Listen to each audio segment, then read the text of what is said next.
मेरी कम्मो भी ऐसी ही आवाज करती है, कम्मो मेरी प्यारी भैंसिया। और फिर राघव के फाट की ऐसी आवाज गूंजी जैसे बॉम्ब गिरा हो। कियारा की कजिन आरना नाक दबाते हुए चिल्लाई, ओह माय गॉड राघव, ये क्या कर रहे हो?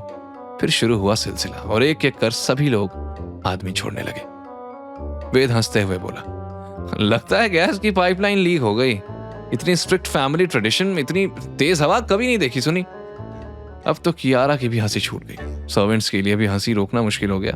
वो सब अपने बाजू में मुंह छुपाकर हंसने लगे। वहीं राघव का धमाका और ममता की डकार अब भी जारी थी।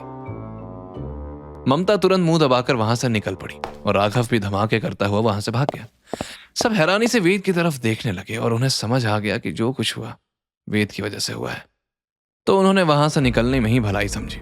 उस वक्त कोई ऐसा मौजूद था जो उन्हें देखकर मन ही मन बोला, बहुत हंसी आ रही है ना दोनों को। जरूर सावित्री ने कोई लंबा गेम खेला है। नहीं है तो वो इस गधे से अपनी प्यारी पोती कियारा की शादी नहीं करवाती। आखिर इनका दामाद ही आगे इनका कंधा बनेगा। ये वेद कौन है, कहां से आया है? इसकी कुंडली तो निकालनी पड़ेगी।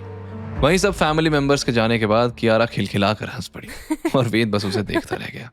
वेद ने कैजुअली कहा, हंसते हुए अच्छी लगती हो तो फिर ऐसा गंदा मुंह बनाकर क्यों घूमती हो? ये सुनकर कियारा की हंसी बंद हो गई और उसने घूर कर वेद की तरफ देखा और बोली, और तुम जो ये परमानेंट फेदर हेड शक्ल लेकर घूमते हो, तो मैंने कुछ बोला?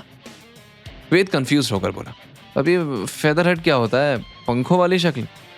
कियारा ने हंसी दबाते हुए उठकर कहा, ऐसा ही कुछ। ये कहकर वो मुस्कुराते हुए निकल गई। वहीं वेद सर खुजाते हुए फोन पर मीनिंग सर्च करने के बाद बोला, वाह ये तो तमीज से बेइज्जती कर गई। लगता है इंग्लिश में अल्ट्रा प्रो होना पड़ेगा। जब वो बाहर आया तो सर्वेंट ने उसे बताया कि दादी ने उसे स्टडी रूम में बुलाया है। वेद जब दादी से मिलने पहुंचा तो तब दादी वेद से गंभीरता से बोली, मैं उन्हें मजबूर कर सकती हूँ तुम्हें दामाद मानने के लिए, लेकिन उनके दिल में जगह तुम्हें खुद बनानी होगी। वेद कंधे उचकाकर बोला, मुझे कोई जगह नहीं बनानी दादी, जो अपनाना चाहे अपनाए, वरना मुझे फर्क नहीं पड़ता। वेद का एटीट्यूड देखकर सावित्री जी सेटिस्फाइड थी, क्योंकि कियारा परिवार को लेकर बहुत सॉफ्ट कॉर्नर रखती थी, लेकिन वेद परिवार को सही गलत के हिसाब से संभाल लेगा। वेद के दिमाग में कई अनसुलझे सवाल थे। उसकी आदत थी जब भी उलझा हुआ महसूस करता तो बाहर निकलकर घूमने चला जाता। उस शाम वेद घूमते हुए हवेली से बाहर निकला और सोचने लगा, इस शहर में आए मुझे बस कुछ ही दिन हुए हैं और भाई साहब मेरी जिंदगी सस्पेंस ड्रामा बन चुकी है। लेकिन अजीब बात यह है, उस दिन उन्होंने मुझे छोड़ क्यों दिया? रिवाइंड करते हैं। मुझे धमकी मिली, दादी से मिल नहीं पाया, फैक्ट्री पहुंचा और फिर कन्फेशन करने के बजाय आग लगा दी, और आखिर में मुझे वो फोटो देना पड़ा जिसमें कोट था जो रकीम नाम की वॉकिंग एनसाइक्लोपीडिया ने बताया था।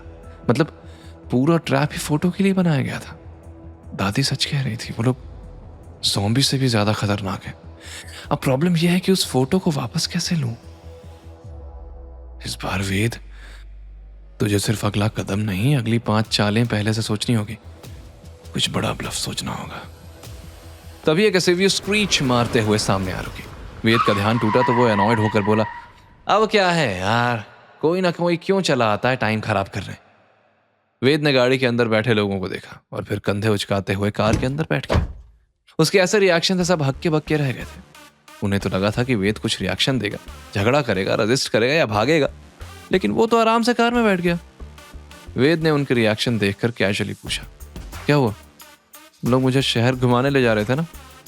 कोई कुछ समझ नहीं पा रहा था क्या कहे। आखिर ड्राइविंग सीट पर बैठे बंदे ने सोचा, शायद ज्यादा डर गया, इसे पता होगा कि भागने से कुछ नहीं होगा इसलिए ऐसा शांत है, लेकिन अंदर से तो डरा ही हुआ होगा बेचारा। वही वेद बड़े आराम से अपना फोन निकालकर गेम खेलने लगा। उसने हाल ही में ऑनलाइन चेस खेलना सीखा था। उसके अगल बगल में बैठे बंदे उसे ही देख रहे थे। करीबन आधे घंटे बाद वो लोग एक बड़े विला के सामने उतरे, लेकिन वेद अभी भी खेलने में मस्त था।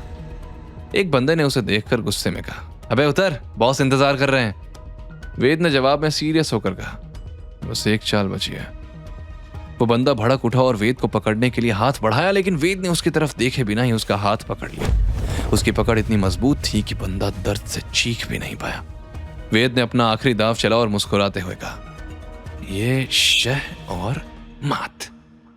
उसने फोन जेब में रखा और बंदे को छोड़ दिया और गाड़ी से बाहर आकर बोला, कहाँ है तुम्हारा बॉस? कौन है ये बॉस? क्या वेद किसी खतरे में था? कियारा की शादी की बात जानकर क्या जाल बिछाएंगे यशवंत और राघव? और वेद कैसे वापस लेगा अपने दुश्मनों से कोड वाली फोटो? आगे की कहानी जानने के लिए देखें अगला एपिसोड सिर्फ पॉकेट एफएम के यूट्यूब चैनल पर, और के फॉर किंग के सारे एपिसोड्स को सुनने के लिए डिस्क्रिप्शन में दी लिंक से डाउनलोड करें पॉकेट एफएम ऐप।